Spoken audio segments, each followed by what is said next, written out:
And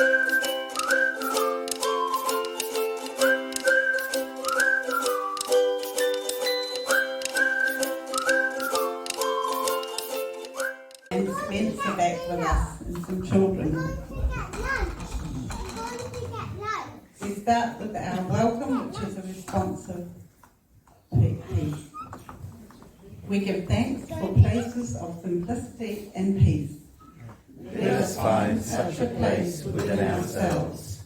We give thanks for places of refuge and beauty. Let us find such a place within ourselves. We give thanks for places of nature's truth and freedom, of joy, inspiration and renewal, places where all creatures may find acceptance and belonging.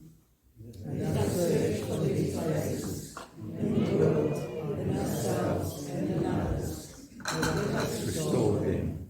Let us strengthen and protect them, and let us create them. May we mend this outer world according to the truth of our inner life, and may our souls be shaped and nourished by nature's eternal wisdom. Amen. Thank you, Robyn, for finding that beautiful opening piece. And now we're going to sing Shine, Jesus, Shine. You can stay seated.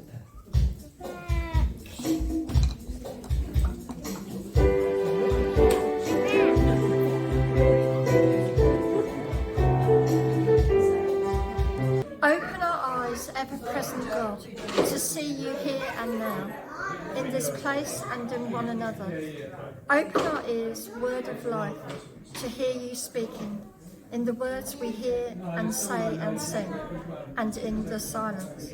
Open our hearts, transforming spirit, to change and renewal in each of us, in our lives together and our witness to the world. Already, God of extravagant generosity, you have opened your hands and poured out your life for us. Open our minds to your greatness and our lives to your service. Amen.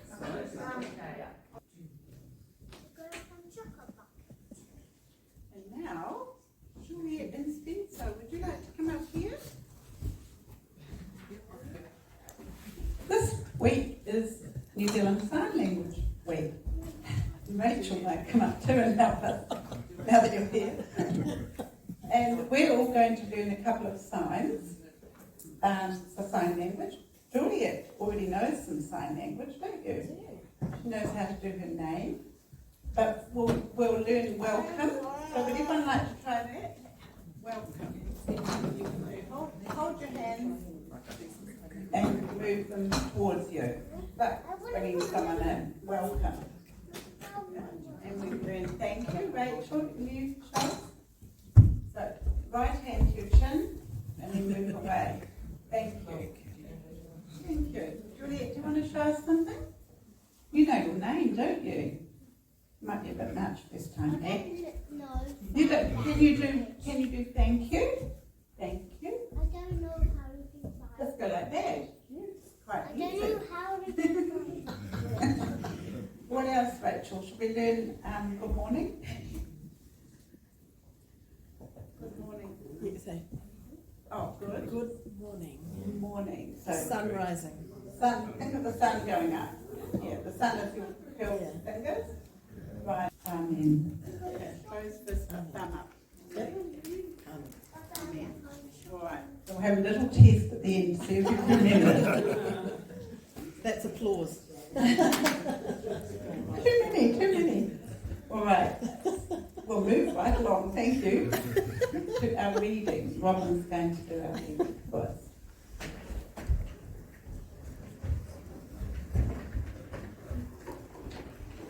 This is John 13, 31 to 35, the new commandment.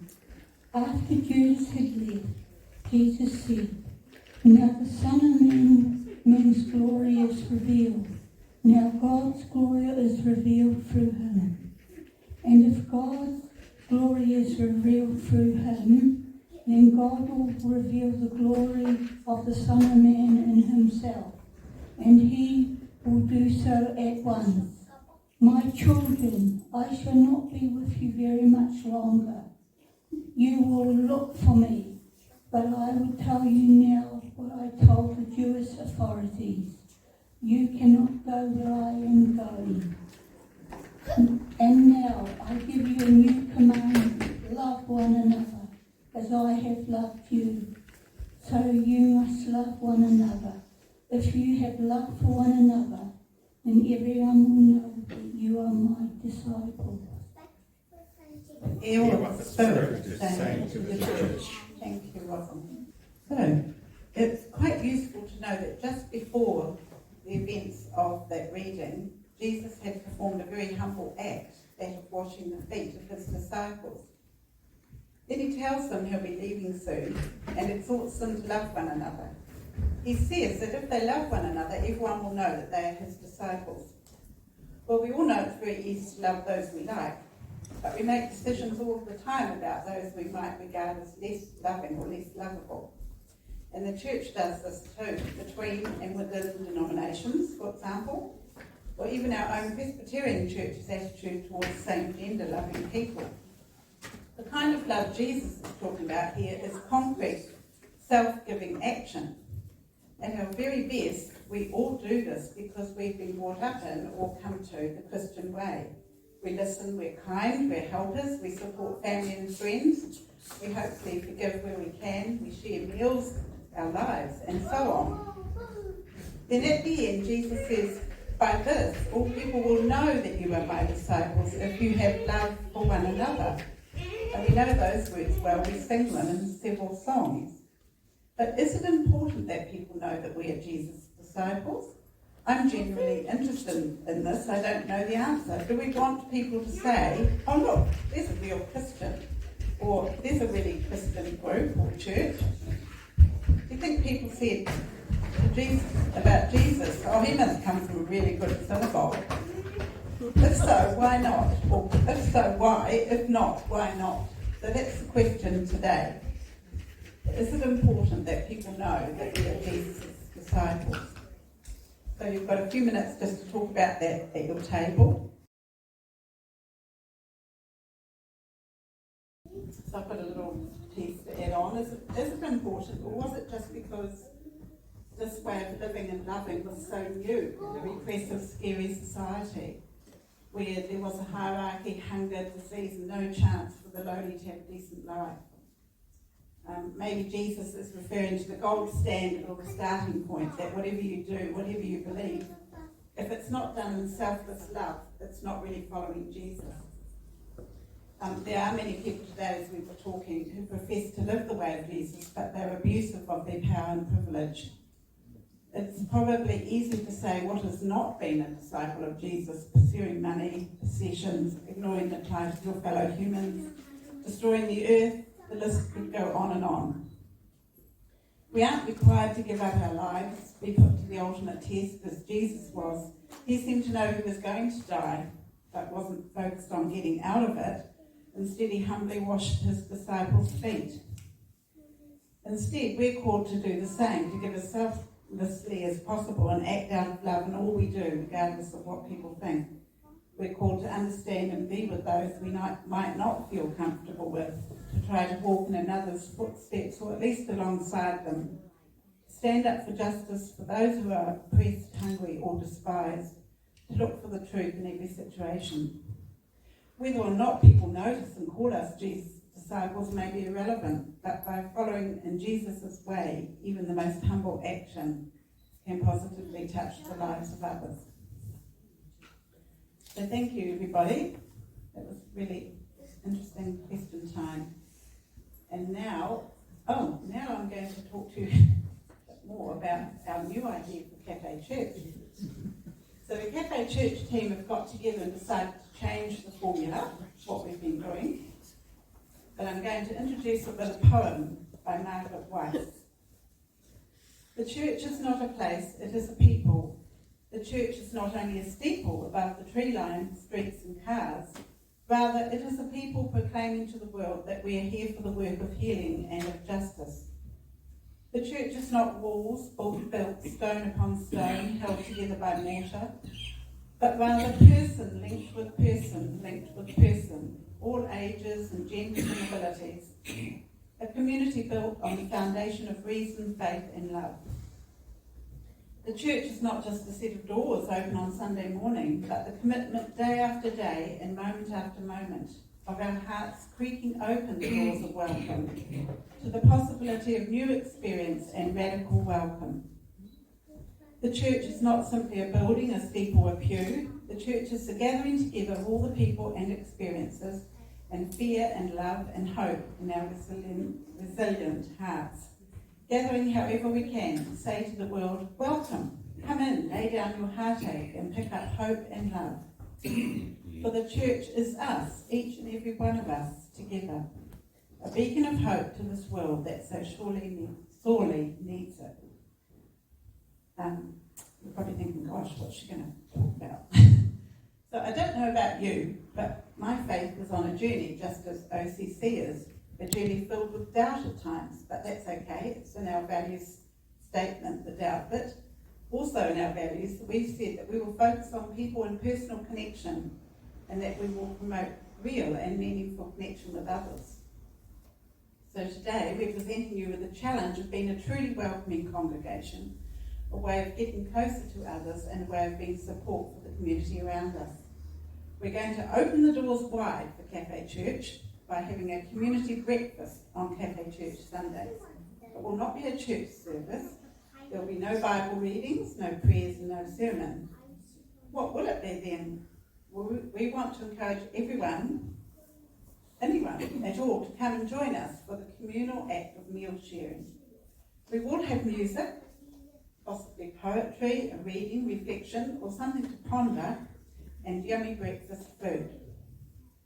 Why are we doing this? Well, we hope that we can not only bring something positive to the lives of others, but they might bring something positive to our lives and to our community. This is a real chance to be with people, listen to people, give them our time and let people know we care. Now to practicalities, we're going to need a bigger team, people to help set up tables, people who can cook things like pancakes and pikelets, people who will serve coffee and tea, and people who can greet people, and we'll need everybody to be a welcomer to any newcomers as well as bring some food. So if you can help with any of these things, please let the current team know. That's me, Fiona, John, Robyn, Rachel or Greg. The new idea will run as a trial from next month, June, until November. And we're going to have a banner out the front of the church in the week leading up to each breakfast to let people know what's happening on the Sunday, and we'll let all the community groups that Greg's been in touch with know what's going on as well. And of course invite anyone that you want to invite. So, what do people think about that? Have you got any questions or comments or further ideas about it? Okay.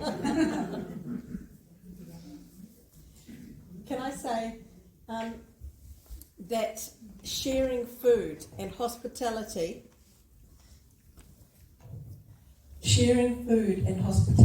was very important to Jesus, and in Jesus' time.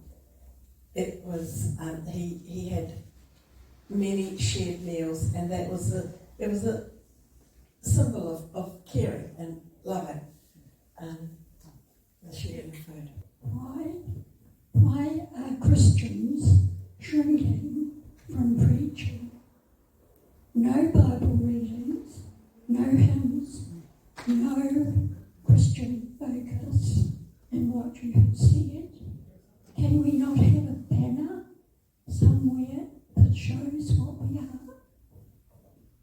Well, we have got 3 Sundays of the month where we have Bible readings and prayers and sermons, and we thought for the community out there, those things are in our DNA, but for the community out there, a lot of people out there don't even know what a Bible is or who Jesus was.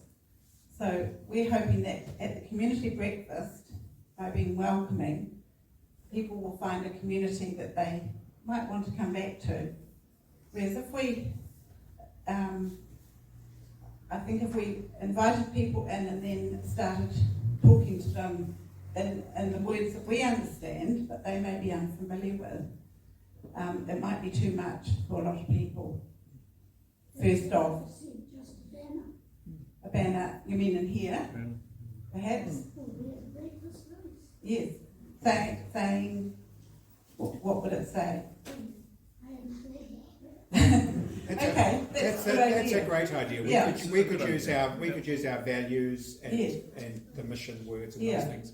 It's a great idea. Yeah, and also, because it's quite a big step, even for people to come over that doorway for a lot of people, because as we've discussed this morning, Christianity has a bit of a bad rap out there.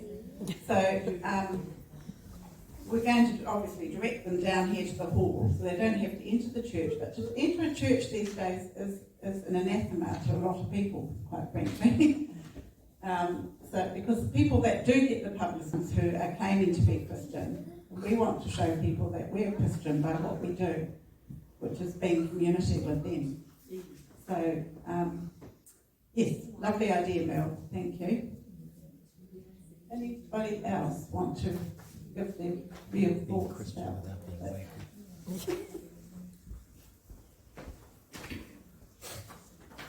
So we've been Café Church for quite a while, but that came from O'Neill Road. It's probably time that we had our own name. So what are we going to call this? We have a name. We have a name. We thought community breakfast. So we're leaving out the word church. Café Church was for us and about us and just within us really, but this is much wider. So, and we're starting off here in this church, but one day it might move somewhere else, depending on, it might even be on a different day, depending on how we go. I want to encourage anyone who is keen on cooking pancakes or pikelets or anything, please, we would love help in the kitchen to make it a real cook-up and a nice... Have we got enough fry pans?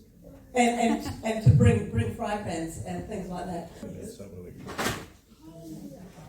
We have a tradition of having plenty of food, so I don't think it will be an issue. We will try and make it breakfast, so if you could try not to have breakfast when you get up, even if you feel you must. You don't have to get up quite so early. So try and have breakfast all together with us, although it doesn't really matter if you're just having that cuppa besides other people. We remember others here and others not with us, who are healing, those in hospital, those in jail, those depressed and discouraged. Might we initiate intimate connections with neighbours, friends, lovers alike? May they know the love of their spouses and friends, a love pervasive in this universe, and receive healing expertise from those making decisions about their care. We yearn for the day when nation will no longer fight with nation, and young people will not be sent to die in war, when the animosity between peoples will come to an end. But today is not that day.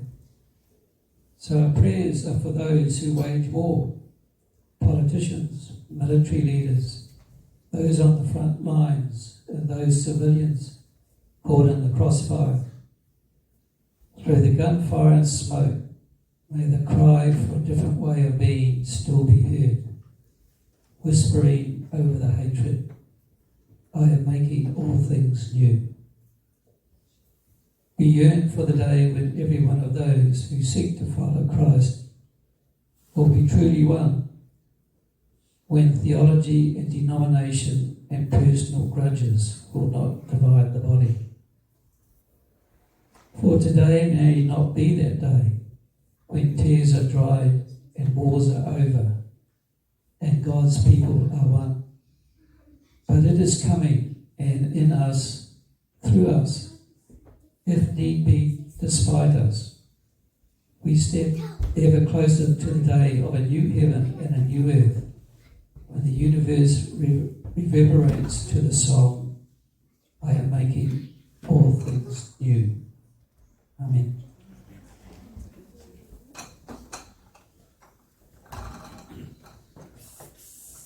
Notices, celebrations. I think some of the notices are on the PowerPoint. Yeah, and we've got a birthday. We have to sing to Kay because she's had her birthday. Oh, okay. I think we sang last week. Any other birthdays? And Green and Kay share the same birthday on the 11th of May. 11, right. Lovely. So we have to sing to Anne, not here, Anne Kay, who is here. Any other birthdays that we've missed? All coming up this week? All right. Birthday to you. Happy birthday to you. Happy birthday, dear Kay and Anne. Happy birthday to you. Hooray! Hooray! Hooray! I forgot to say hello to all the people out there watching in. Voice from the deep. All right, Repair Cafe, don't forget, this is next Saturday. Can you help? We need people who can repair things, although I think most of those are organised, but if you're good at that sort of thing, please come. Greeting people and helping with morning tea. Planning for the celebration of the creation of the Christian community and the farewell to St Aidan's and St Andrews is moving steadily along, and we're going to have that celebration here on Saturday the 2nd of July, and there's going to be a lunch. Details will be in the next newsletter, and we're going to be asking for volunteers to help with bits and pieces for the event. And so there'll be more details in the newsletter. Just to tell you that the manse is now listed on Trade Me. It's a lovely house, and to rent, yes, listed to rent, not selling it. It's a lovely house, 4 bedrooms plus, because it's got a big study as well as 4 good-sized bedrooms, good sized lounge, heaps of storage, and I think the best thing about the house is that in the downstairs area, the kitchen and family room space opens onto a patio, north facing, so it gets the sun all day. So it really is a lovely house. It's not much to look at on the outside when you come down the right of way. But if you know of anybody that's looking to rent, I mean, we would prefer to have a family in there. So if you know of anybody, any connections, family, whatever, then you can either contact me or just go to Trade Me and find the house at 155A Animoa Street. It's also beautifully clean and it's got lots of storage.